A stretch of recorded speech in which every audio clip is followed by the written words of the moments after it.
Just for fun, let's measure the current draw of different types of light bulbs.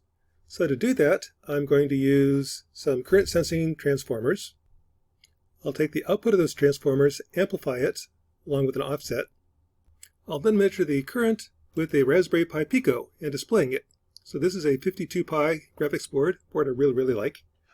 So let's go ahead. The code is actually written in Python, MicroPython.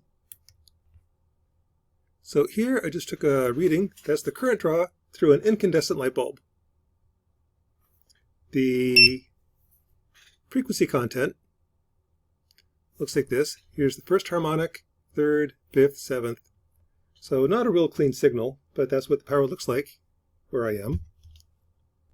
Next, let's look at a halogen light bulb.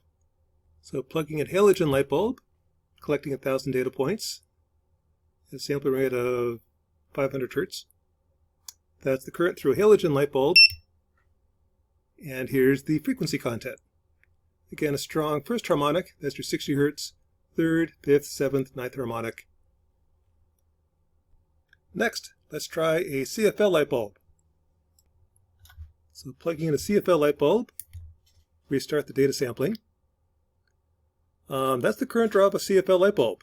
This is telling you you've got a full wave AC to DC converter, full wave rectifier that creates the spikes. In terms of frequency content, there's your first harmonic, 60 Hertz. You pretty much have lots of noise. That's your delta function. The Fourier transform of delta function is 1. Next, let's try a GE LED light bulb. So here's the current draw of a light stick LED bulb. Again, you definitely have those little spikes, again indicating an AC to DC converter.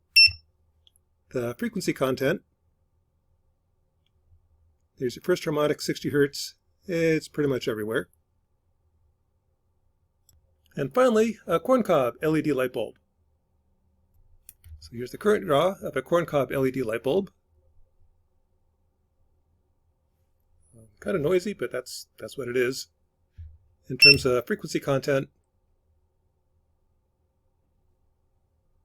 again, first harmonic is 60 Hertz. There's high frequency terms pretty much everywhere. So that's the current draw of different types of light bulbs.